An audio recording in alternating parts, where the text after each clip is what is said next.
Tidur Bapak Bidu umurnya berapa Pak? 50 tahun. Bapak Bidu umur 50 tahun. Kalau boleh tahu pekerjaan sehari-harinya apa Pak? Saya suka. Sopir ya Pak?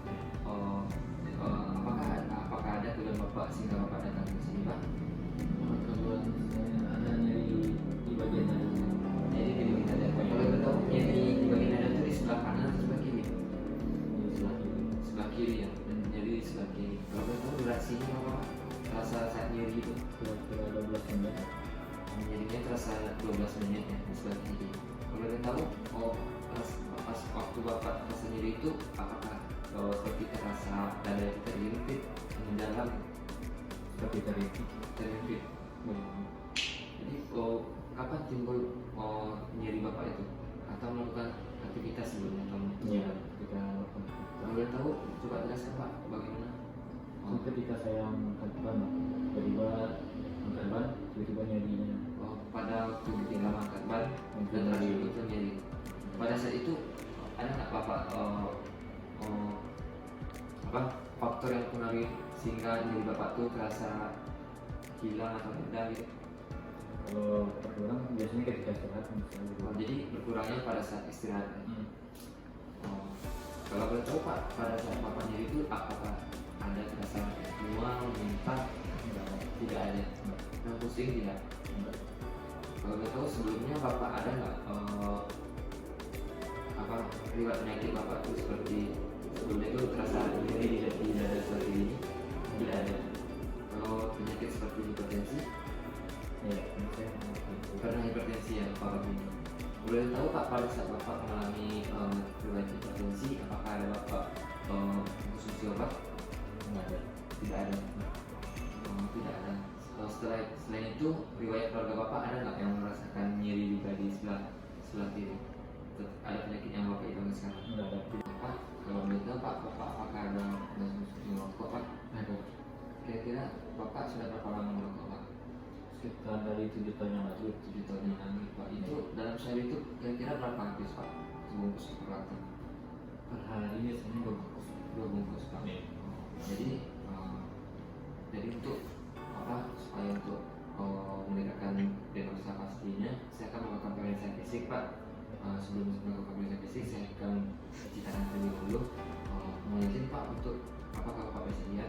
Saya Mohon izin Pak untuk Bapak membuka bajunya dan silakan berbaring di sana ya Pak. Baiklah, sebelum melakukan pemeriksaan fisik terlebih dahulu untuk cuci tangan terlebih dahulu. Makan dari WHO.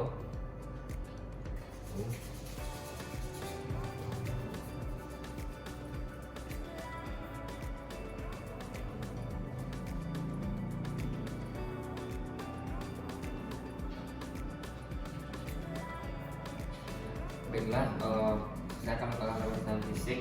Lebih dahulu itu di antara pemeriksaan fisik ini terdapat yang pertama itu inspeksi, palpasi, perkusi, dan auskultasi. Baiklah, saya akan untuk yang pertama-tama itu saya akan melakukan inspeksi pada pasien ini. Lihat pada dinding, apakah ada terdapat kelainan pada dinding dada pada pasien. Itu seperti barrel chest, pectus carinatum, pectus excavatum, dan lihat pada inspeksi pada bagian kepala leher pasien seperti mata. Mohon izin Pak untuk melihat mata Bapak ke bawah untuk menilai sklera ikterik. Jika ke mata ke atas itu untuk menilai konjungtiva anemis. Dan dilihat pada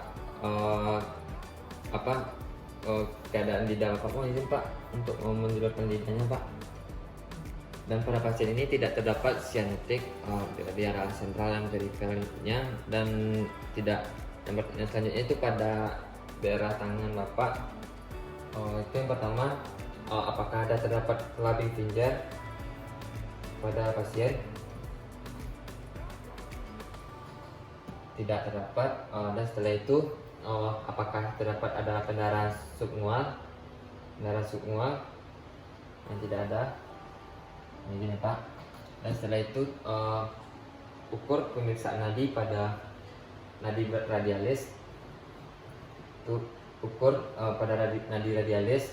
Itu yang dilihat itu pertama itu nilai frekuensinya dan irama, dan ya frekuensinya dan irama itu dinilai Selanjutnya pada yang terakhir itu pada ekstremitas bawah itu seperti kaki, dilihat pada ekstremitas bawah atau kaki ini dilihat apakah terdapat udem, pitting maupun non pitting. Setelah itu lakukan pemeriksaan tekanan vena jugularis. Pada keadaan pasien ini ya tarik garis vertikal sehingga bertemu dengan bidang horizontal itu melalui sterno Ludovici seperti ini. Nah, ini ya Pak. Ya Pak. Itu pada pemeriksaan vena jugularis ini itu terdapat normalnya itu hasilnya itu 5 tambah 2 cm sampai 5 tambah 3 cm H2O. Nah, setelah itu lakukan palpasi pada pasien. Baiklah, pada palpasi ini itu nilai apakah nilai palpasi trill atau getaran, heaving atau gelombang, dan depth itu terdapat apakah terasa dorongan pada jantung pasien ini. Baiklah, selanjutnya itu lakukan perkusi pada jantung kanan pasien untuk menilai batas jantung kanan itu diambil pada garis lineal mid clavicula itu diarahkan kranial ke kaudal.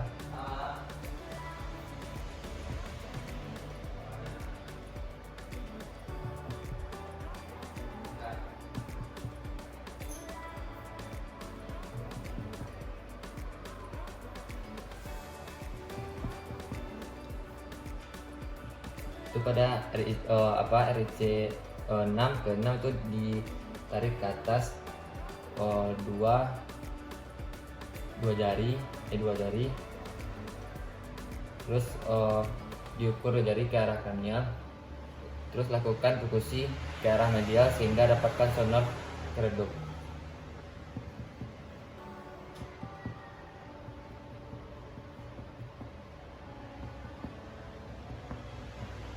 Baiklah, selanjutnya untuk melakukan perkusi pada jantung kiri untuk melihat batas jantung kiri itu pada garis aksilaris anterior pada kiri, anterior kiri.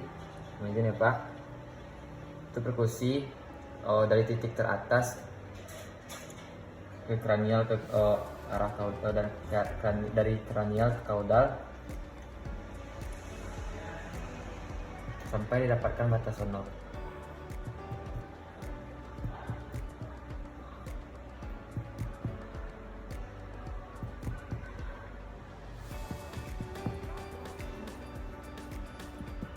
Sehingga terdapat batas sonor timpani pada RIC 8. Itu dari titik RIC 8 ini itu diukur 2 jari ke arah kranial, kranial, lalu perkusi kembali ke arah medial. Ini sehingga terdapat bunyi sonor keredup.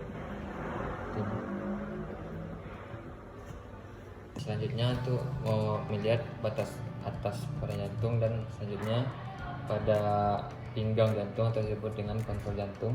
Pada batas jantung seperti ini.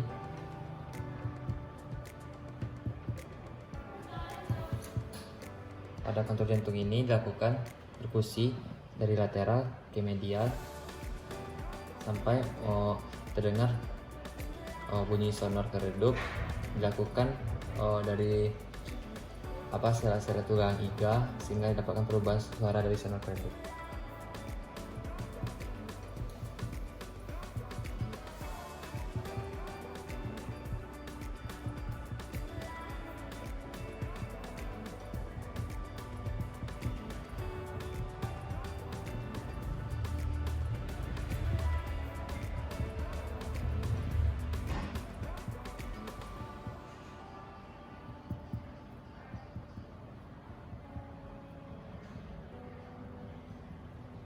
Jadi pada daerah kontrol jantung ini seperti ini.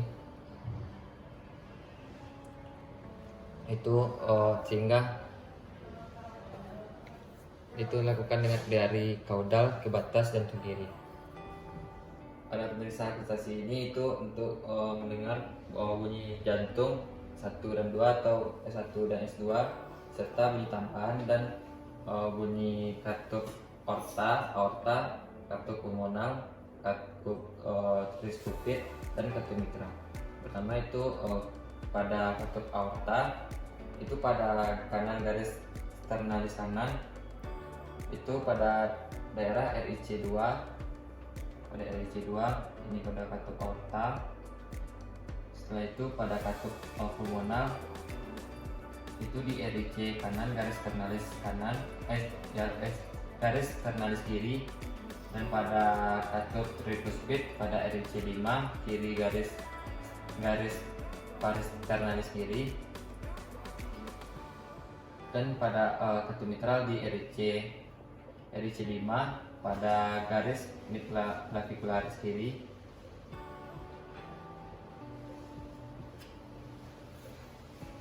Baiklah, selanjutnya saya akan melakukan pemeriksaan sistem darah tepi yang dinilai itu arteri dan vena. Baiklah, yang pertama itu diinspeksi terdapat apakah ada perubahan dari kulit, terlihat pucatkah, dan selanjutnya dilihat pada kuku apakah terdapat penebalan kuku yang mengalami distrofi atau disebut dengan clubbing finger, dan selanjutnya itu pengisian kapiler itu ditekan kuku pada pasien ini. Jika perubahan warna kembali normal kurang dari 2 detik itu normal. Dan selanjutnya dilihat pada vena dan arteri ini apakah terdapat lupus,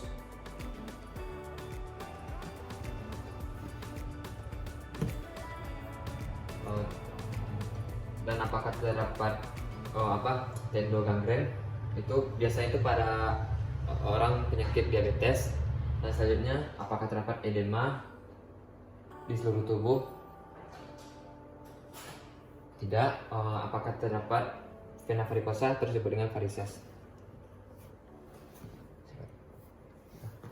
Selanjutnya saya akan melakukan pemeriksaan palpasi denyut nadi, diantaranya itu seperti arteri femoralis, dinilai denyut nadinya, poplitea, tibialis posterior, dan selanjutnya pada arteri dorsalis pedis. Tetapi di antara arteri yang tadi, yang terbaik itu pada pemeriksaan denyut nadi itu pada arteri karotis.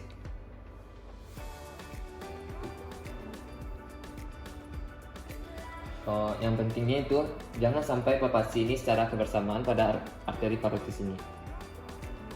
Setelah saya akan melakukan pemeriksaan tes Trendelenburg itu dengan menahan pada bagian ini pada pasien, guna untuk melihat apakah terdapat aliran darah dengan hitungan 30 detik. Coba berdiri, Pak. Jadi jika pasien sudah berdiri, dilihat dihitung 30 detik, apakah kurang dari 30 detik ini aliran darah pada kaki pasien ini kembali semula, itu kurang dari 30 detik itu terkena masalah pada saphenofemoral junction. Jika lebih dari 30 detik itu di bawah saphenofemoral junction. Baiklah, saya akan melakukan pemeriksaan tes Borger itu dengan mengangkat kaki pasien dan ditahan beberapa saat dengan melihat peredaran darah. Jika tidak terlihat pucat, dan pasien disuruh duduk dulu.